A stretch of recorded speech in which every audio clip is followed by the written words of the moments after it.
Assalamualaikum warahmatullahi wabarakatuh.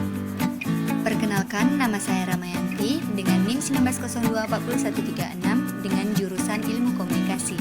Nah, teman-teman sekalian, di sini saya akan menjelaskan sistem komunikasi Indonesia. Nah, berikut adalah paparannya.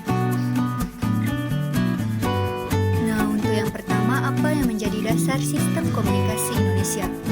Sistem komunikasi Indonesia sebagai bagian dari sistem sosial dalam kehidupan masyarakat Indonesia. Sistem komunikasi Indonesia haruslah menjadi Pancasila sebagai rujukannya, sehingga sistem komunikasi Indonesia ini dapat digayakan sebagai sistem komunikasi Pancasila. Nah, selanjutnya apa sih itu sistem komunikasi Indonesia? Sistem komunikasi Indonesia adalah sebuah kajian ilmiah yang dikembangkan di perguruan tinggi sebagai upaya pengindonesiaan atau pribumisasi ilmu komunikasi dengan menggunakan wawasan keindonesiaan. Nah, selanjutnya konsep sistem komunikasi Indonesia. Sistem komunikasi berkaitan dengan ideologi suatu negara. Selain itu, sistem komunikasi Indonesia juga berkaitan dengan sistem nilai-nilai dan norma yang berlaku. Sistem komunikasi Indonesia merujuk pada sistem komunikasi force yang bebas dan bertanggung jawab. Hal ini berhubungan antara sistem komunikasi dan sistem politik. Sistem komunikasi Indonesia memiliki beberapa konsep, yaitu yang pertama konsep otoriter. Konsep ini disebut juga dengan kerja absolut. Sistem komunikasi dalam konsep ini dikendalikan oleh pemerintah, di mana pemerintah memiliki kuasa penuh atas segala informasi yang disampaikan oleh media massa. Pemerintah menjadi pengawas karena pemerintah mempunyai kekuasaan yang mutlak. Yang kedua, konsep liberal. Konsep ini berasumsi bahwa sistem pers yang ada di Indonesia memiliki kebebasan penuh untuk memperoleh berbagai informasi yang akan disampaikan melalui media massa. Yang ketiga, konsep tanggung jawab sosial.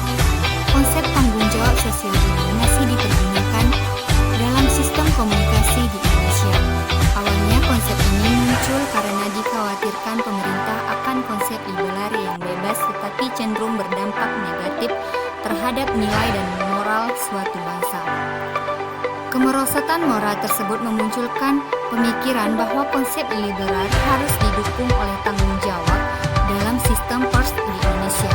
Sistem komunikasi Indonesia masih berpegang teguh terhadap konsep bertanggung jawab sosial. Hal ini berfungsi untuk membangun moral masyarakat dan bebas atau berdemokrasi dalam menyampaikan aspirasi dengan berlandasan Pancasila. Yang keempat, konsep komunis.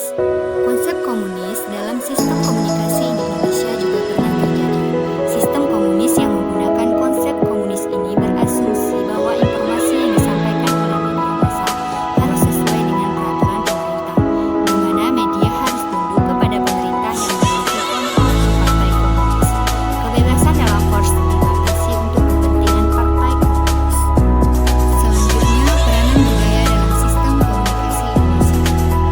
Sistem komunikasi Indonesia sangat erat kaitannya dengan sistem budaya Indonesia, yang merupakan cerminan kehidupan masyarakat Indonesia dalam keseharian mereka.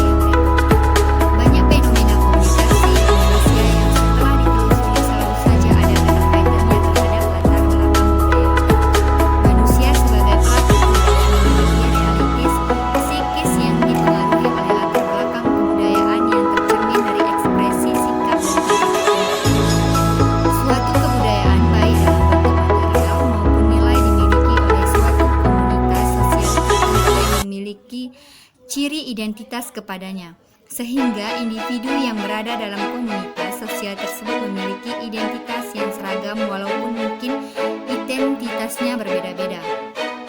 Keadaan ilmiah yang pada gilirannya akan dapat menciptakan hubungan yang harmonis dan timbullah keserasian, bahkan dapat pula menciptakan stabilitas. Perbedaan latar belakang kultur memang dapat menimbulkan penafsiran yang berbeda terhadap suatu objek yang ditafsirkan. Dalam proses komunikasi, objek yang menghubungkan pihak yang berkomunikasi adalah pesan. Perkembangan dunia industri dan teknologi komunikasi dewasa ini khususnya dalam kajian komunikasi massa memiliki implikasi khusus dalam menciptakan masyarakat yang well informed atau peka informasi. Hal ini tentu saja bertentangan dengan latar belakang budaya dan agama, khususnya budaya yang ada di dalam mengandung agama Islam seperti adat Aceh, Jawa, Minang, Melayu, dan lain-lainnya. Sebagaimana dinyatakan oleh para ahli komunikasi yang menyatakan bahwa suatu komunikasi bisa berjalan dengan baik dan sempurna, masing-masing pihak seyogyaya berada dalam suasana saling memahami dan mengerti apa yang dikomunikasikan. Oleh karena itu, sistem komunikasi Indonesia haruslah memperhatikan keberadaan budaya sebagai tatanan kehidupan bangsa agar tidak terjadi kesalahan